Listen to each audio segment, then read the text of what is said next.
Good evening, Bahamas. Coming up tonight, there's no cause for celebration after the constitutional referendum. We'll tell you who said it and why. Marcos City MP Greg Moss weighs in on the referendum results. That story straight ahead. Opposition leader Dr. Hubert Minnis responds to internal criticisms about his stance on the referendum. That story straight ahead. We'll tell you why more money for mortgage relief may not be enough.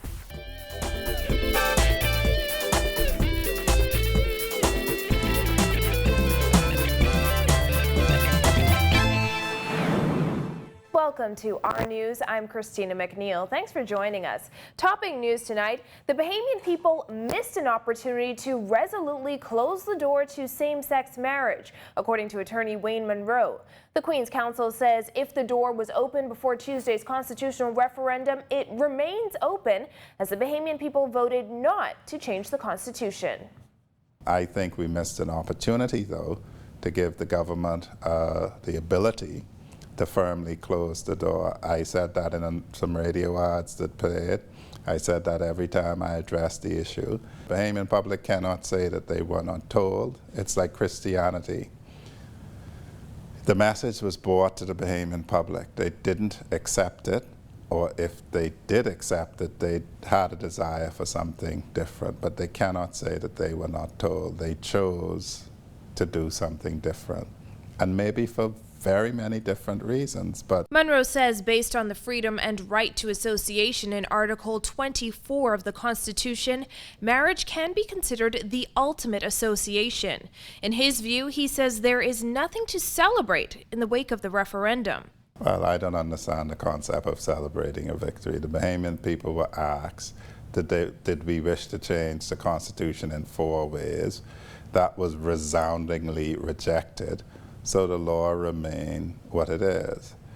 If they're saying that somehow they prevented same-sex marriage, if Mr. Fred Smith QC and I are correct, then their whole concept, their whole predicate, the whole basis upon which they proceeded would have been inaccurate. When it comes to who should be granted marriage licenses, Monroe points out that if the Registrar General does not voluntarily issue licenses, she can be compelled to do so. It has yet to be seen, one, if any of these folks will come forward, because to explain it, you seek advice from a lawyer. My advice will be, you may go and apply for a marriage license. I challenge you to go get a form. You won't see anything on the form that identifies the parties as male and female. While the rhetoric surrounding the issues of same-sex marriage and homosexuality has brought to light a larger issue that Monroe says Bahamians must open their eyes to. You'd have to forgive me, but I say we spend so much time worrying about who juicing who and who marrying who that we don't reflect on our own sins, our own lives. Bahamian persons have to come to grips with the fact that homosexuals have been a part of the reality of the Bahamas for ages. Homosexuals are people too, even if you regard them as sinners. The teaching, as I understand it, in my church is that you may hate the sin, but you love the sinner. These persons are here. They have a sense of their being. They have a sense of their own aspirations. We are not going by the force of our will to stop or change that. Monroe used the opportunity to add that just because you have the ability to do something, such as marrying someone of the same sex, that does not mean that you have to do it.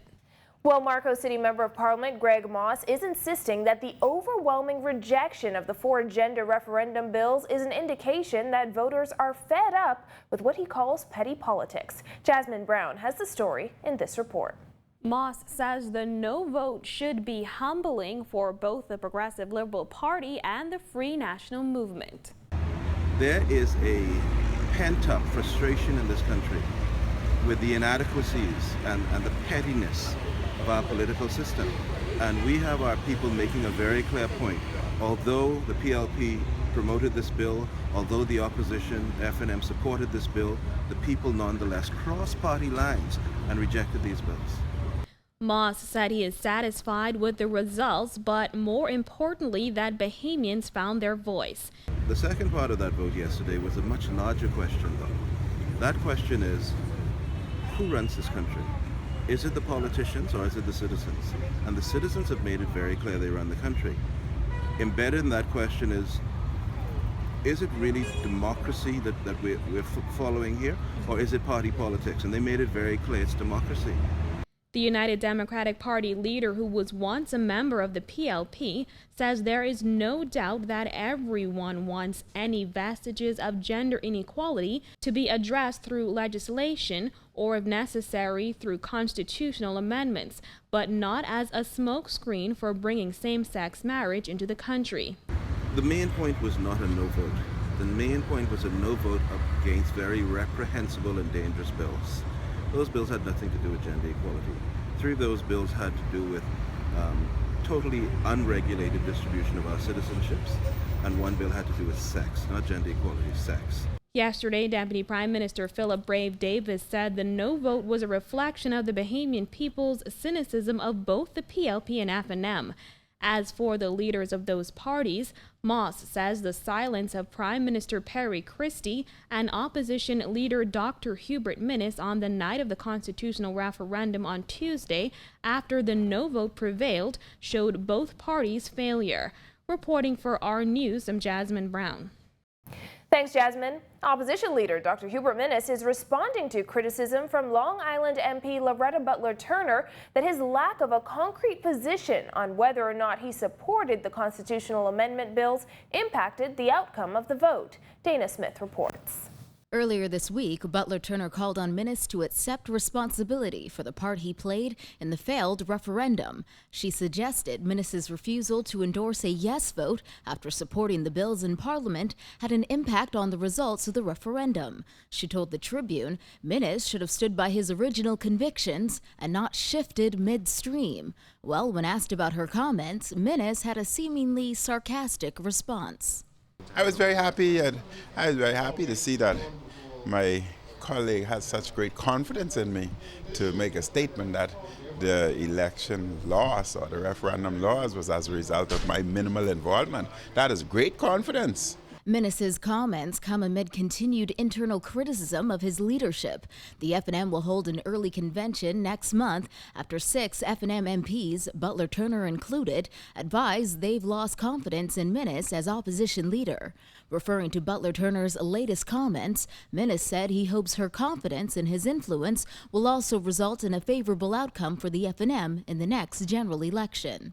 That confidence I am certain and I hope would be displayed or transferred also to the general election, because that is, I could not ask for better confidence that I would make such a great difference in a referendum. Minnis still refuses to say exactly how he voted in the referendum, explaining votes should be private. He also suggested he can't understand why so many people are upset about the results, remarking that he just can't see the big deal in accepting the people's vote. I don't understand why people are upset because the people voted one way or another. They voted for the PLP in 2012. We accepted that, eh? They were not upset other than those who lost. We must accept what the people voted for. Prime Minister Perry Christie had branded Minnis hypocritical for his failure to advocate for a yes vote outside the House of Assembly after pledging bipartisan support. But Minnis brushed that criticism aside. I don't think he knows the definition of hypocrisy. So when somebody do not understand the definition of hypocrisy, you cannot respond to them. You cannot respond to them. Reporting for Our News, I'm Dana Smith.